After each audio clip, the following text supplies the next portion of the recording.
Good morning. मैं Sandeep sir आप सभी को स्वागत करता हूं। आप देख रहे हैं ग्रेविटी चैनल। मैं आज आप लोगों को 10वीं कक्षा का अंग्रेजी विषय पढ़ाऊंगा और मेरा कोशिश है कि आपको कोई दिक्कत ना हो। मैं बारीकी से बारीकी इंग्लिश वर्ड को हिंदी में समझाने की कोशिश किया हूँ। यदि यह वीडियो आपको अच्छा लगे तो लाइक और सब्सक्राइब कीजिएगा। तो आज मैं 10वीं कक्षा के प्रोज, इसका हिंदी होता है गद्य। जब प्रोज का लेसन 4 है what is wrong with Indian films. इसका राइटर है सत्यजीत राय। सत्यजीत राय राइटर है। मैं कुछ बातें सत्यजीत राय से संबंधित बता देना चाहता हूँ, क्योंकि इन्होंने भारत में बहुत नाम पाया है, सुप्रसिद्धि मिली है।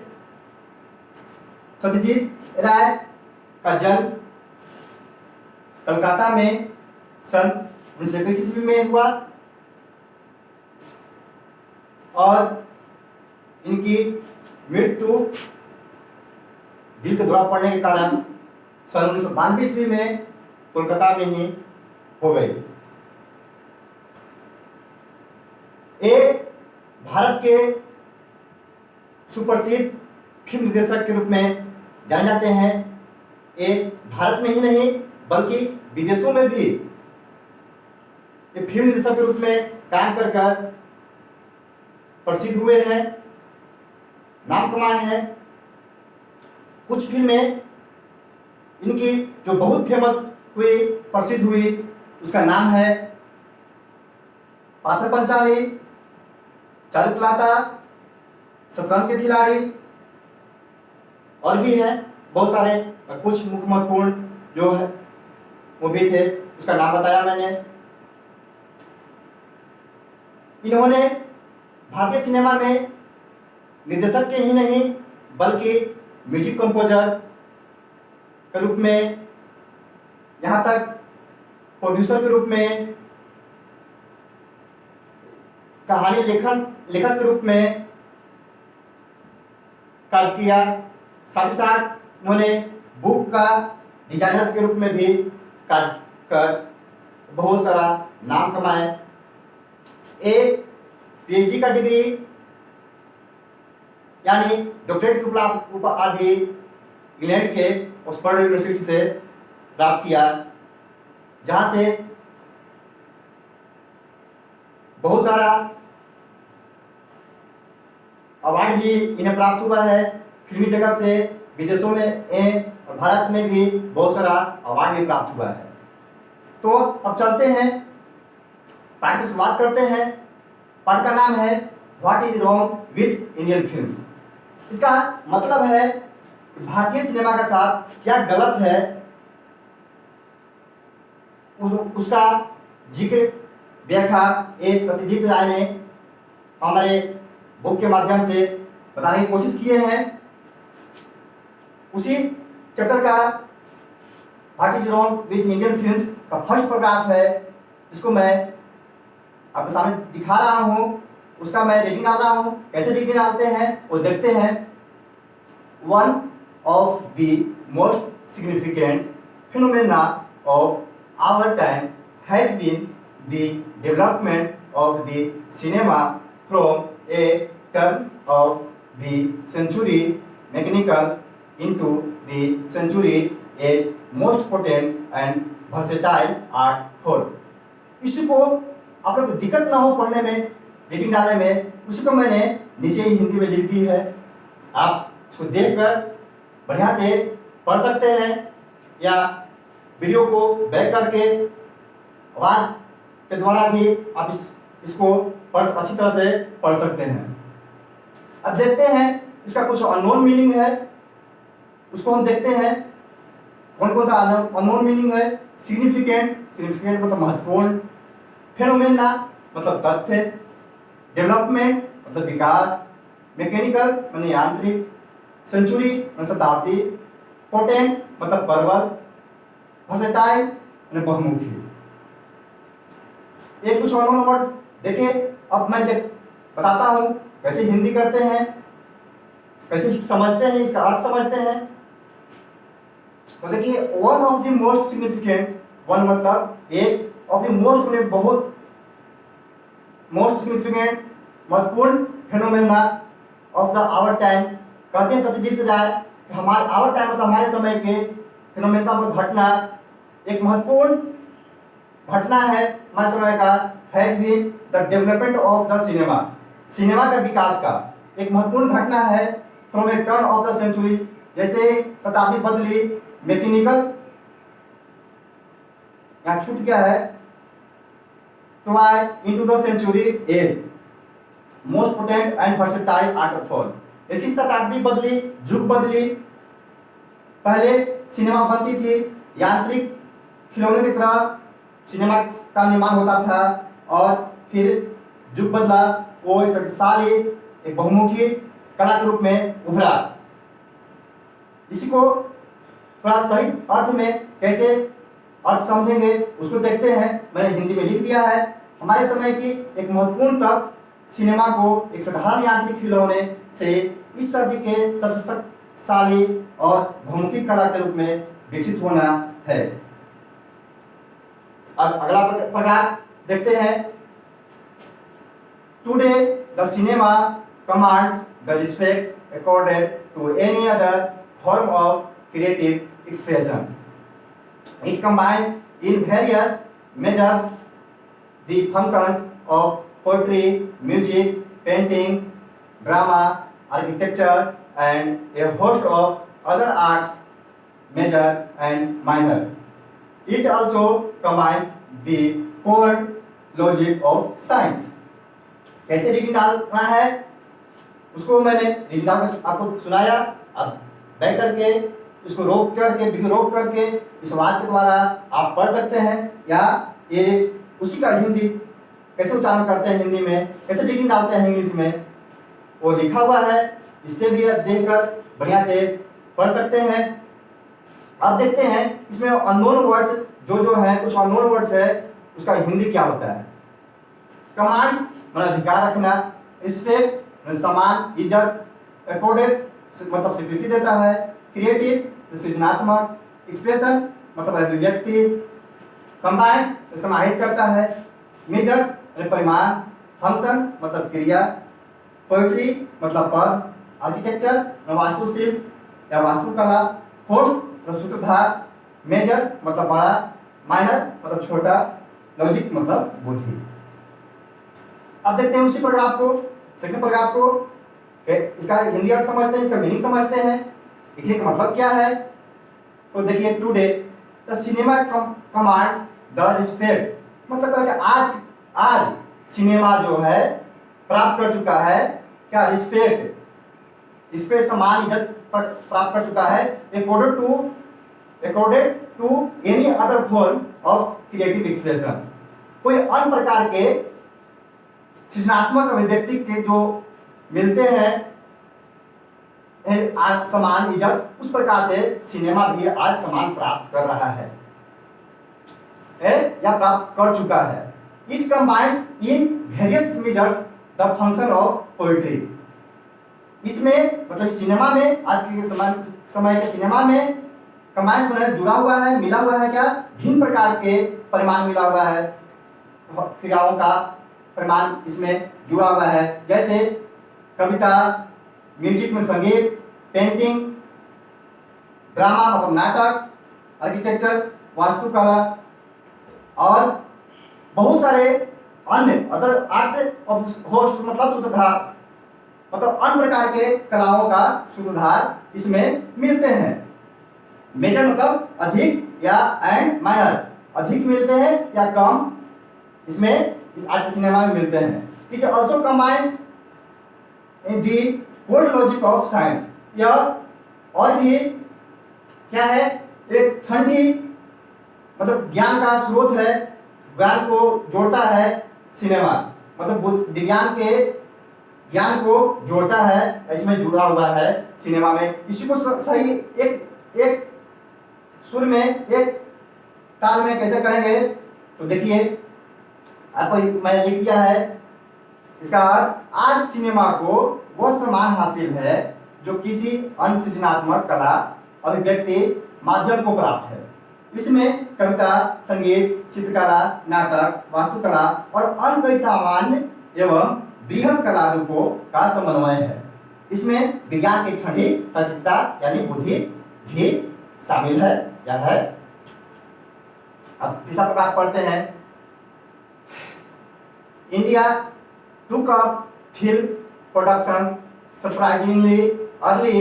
The first short film was produced in 1907 and the first feature in 1913 by, इसमें ई साइलेंट रहेगा पर मिस्टेक हो गया है, by the 20s it had reached the status of big business। कैसे रेटिंग डालते हैं, मैंने रेटिंग डालकर दिखाया, उसी को मैं हूबहू तो पिछले जैसे पैराग्राफ में लिखा था वैसा लिखा नहीं है, आप सुन के उसको पढ़ने के लिए सीख सकते हैं। परंतु कुछ अननोन वर्ड्स हैं उसको देख लेते हैं। टू मैंने लिया, प्रोडक्शन मतलब उत्पादन, सरप्राइजिंगली मतलब आश्चर्यजनक रूप से, अर्ली मतलब पूर्व, शॉर्ट मतलब लघु, फीचर मतलब रूप, स्टेटस मतलब रुतबा, बिजनेस मतलब व्यवसाय। अब इस पैराग्राफ को फिर देखते हैं कैसे क्या इसका मीनिंग है। India took up film production surprisingly early. The first short film was produced in 1907 and the first feature in 1913। यानी इंडिया में फिल्म का मतलब प्रोडक्शन बहुत पहले ही आश्चर्यजनक रूप से बहुत पहले ही शुरू हो गया था। यहाँ पर छूट गया है full stop. The first short film was produced, पहला लघु सिनेमा का निर्माण हुआ था मतलब इन 1907 यानी 1907 ईस्वी में, and the first feature film का निर्माण 1913 ईस्वी में। फीचर फिल्म मतलब तस्वीर वाला फिल्म का निर्माण हुआ था 1913 ईस्वी में, मतलब बहुत पहले ही भारत में फिल्म सिनेमा बनना शुरू हो गया था। By the 20s it had reached the status of big business, और 20 के दशक में यह सिनेमा जगत, भारत का सिनेमा जगत बहुत बड़े व्यवसाय के रूप में धारण कर लिया, यानी बहुत बड़ा व्यवसाय बन गया। अगला पैराग्राफ देखते हैं, चौथा paragraph. It is easy to tell the world that film production in India is quantitatively second only to Hollywood, for that is a statistical fact. But can the same be said of its quality? Why are our films not shown abroad? Is it solely because India offers a potential market for her own products, or are we just plain ashamed of our films? कैसे लिख डालते हैं, मैंने अब आगे हिंदी में नहीं लिखा है क्योंकि मैंने आपको बोलकर बता दे रहा हूं, उसको आप बह करके रोक के वीडियो रोक करके आप क्या कर सकते हैं, पढ़ने के सीख सकते हैं। अब कुछ अननोन जो वर्ड है जिसका हिंदी नहीं मालूम है उसको मैं दिखाता हूँ। क्वांटिटिवली मतलब संख्या में, स्टैटिस्टिकल मतलब सांख्यिकीय, फैक्ट मतलब तथ्य, क्वालिटी मतलब गुण, अब्रॉड मतलब विदेश, ऑफर्स मतलब छूट, पोटेंशियल मतलब क्षमता, प्लेन मतलब सहज, असेम्ड मतलब लज्जित, सोलली मतलब पूरी तरह से। अब देखते हैं उस प्रोग्राम का हिंदी मीनिंग इसका क्या है। It is easy to tell the world, कहकर मतलब कह रहा है कि यह कहना, टेल मतलब कहना आसान है, द वर्ल्ड संसार को that film production in India की फिल्म का निर्माण उत्पादन भारत में इस quantitatively second only to Hollywood, मतलब संसार में दूसरा स्थान प्राप्त करता है। हॉलीवुड के मतलब बाद दूसरा स्थान प्राप्त करता है संख्या में, इतना उत्पादन भारत में हो रहा है। आगे लिखा हुआ है for that is a statistical fact, ये सांख्यिकीय क्या है, जो कि सत्य है, सही है। यहां पर ट्रू छूट गया है, but can the same be said of its quality, लेकिन can the same be said of its quality, क्या यही बात इसकी गुणवत्ता के बारे में भी कहना सही होगा। आगे देखिए क्या लिखा हुआ, why are our films not shown abroad, हम लोगों का सिनेमा और फिल्म्स मतलब हम लोगों का सिनेमा अब्रॉड मतलब विदेश में नॉट शोन नहीं दिखाया जाता है। व्हाई मतलब क्यों, is it सोलेली because India offers A potential market for the on products, क्या पूरी तरह से भारत अपने सिनेमा का लिए एक बड़ा मार्केट यानी बाजार है, या और मतलब या are we just plain ashamed of our films, या अपने सिनेमा को मतलब बाहर में दिखाने से क्या करता है, लज्जित होता है। असेम्ड मतलब लज्जित होना है ना, या लजा होने के कारण अपने सिनेमा को नहीं दिखाता है। ठीक है, अब देखते हैं पांचवी paragraph, to anyone familiar with the relative standards of the best foreign and Indian films, the answers must come easily, let us face the truth, there has yet been no Indian film which could be acclaimed on all counts, where other countries have achieved, we have only attempted, and that too not always with honesty। तो कैसे डिग्नाम दिखाया मैंने। अब कुछ जो नहीं जानते हैं मीनिंग उसको देखते हैं। फैमिलियर मैंने पारिवारिक, रिलेटिव में रहती थी या संबंधी, स्टैंडर्ड में उच्च या मानक, फॉरेन मतलब विदेश, अक्लेम्ड मैंने प्रशंसा जो, अचीव्ड मैंने प्राप्त किया, अटेम्प्ट मैंने प्रयास किया, ऑनेस्टी मैंने ईमानदारी। अब देखते हैं इसका मीनिंग, हिंदी मीनिंग। और to anyone familiar with the relative standards of the best foreign, कर रहा है कोई भी, एनीवन मतलब कोई व्यक्ति, with the relative standards of the best foreign and Indian film, अच्छा विदेशी सिनेमा और भारतीय सिनेमा के बारे में जानता होगा, उसका गुणवत्ता के मानक को जानता होगा। The answers must come easily, वह उत्तर इसका सही से क्या कर देगा। The answers must come easily, वो मतलब आसानी से उत्तर देगा। कौन सा प्रश्न का कह रहे थे, क्या हमारे सिनेमा विदेशों में क्यों नहीं दिखाई जाती है, या विदेशों में क्यों नहीं दिखाई जाती है। ये भारत एक विशालकाय मार्केट है सिनेमा जगत का, या अपने सिनेमा को विदेशों में दिखाने से लज्जित होता है, इसलिए ये सिनेमा को विदेशों में नहीं दिखाता है। तो इससे पता चल जाता है कि जो बढ़िया से विदेशी सिनेमा और भारतीय सिनेमा को जानता होगा, उसको माने को समझता होगा, वो इसका उत्तर आसानी से दे देगा। क्यों विदेश में इसका आंसर नहीं दिखाया जाता है। Late us face the truth, अब हम लोग इसका वास्तविकता को, सत्य को जानते हैं। There has yet been no Indian film, अभी एट में अभी यहाँ पर कोई भी भारतीय सिनेमा ऐसा नहीं है which could be acclaimed on all counts, जिसको पूरी तरह से क्या करें, प्रशंसा की जाए। एट ऑल काउंट्स मतलब पूरी तरह से हर मानकों पर क्या करें, प्रशंसा की जाए। Where other countries have achieved, जहां तक कि अन्य देशों ने बहुत बड़ी उपलब्धि क्या करे हैं, इसमें सिनेमा में प्राप्त कर चुके हैं।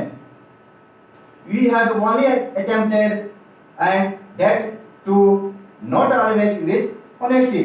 हम लोग क्या करते हैं, सिर्फ प्रयास कर रहे हैं इस प्रकार के मानक प्राप्त करने के लिए, उसका स्टैंडर्ड प्राप्त करने के लिए क्या कर रहे हैं, प्रयास कर रहे हैं। और that too not always with honesty, और वो भी प्रयास कर रहे हैं तो ईमानदारी से क्या कर रहे हैं, कार्य नहीं कर पा रहे हैं। तो इस पैराग्राफ के बाद और भी पैराग्राफ हैं, इसको मैं अगले क्लास में लेकर आऊंगा और आपको बारीकी से समझाने की कोशिश करूंगा। आपको इस वीडियो को देखने के लिए धन्यवाद। प्रेजेंट करने वाले मैं संदीप। यदि आप सबों को यह वीडियो पसंद पड़े तो लाइक कीजिए, शेयर कीजिए, सब्सक्राइब कीजिए, और कोई समस्या हो, कोई दिक्कत हो तो कमेंट कीजिए।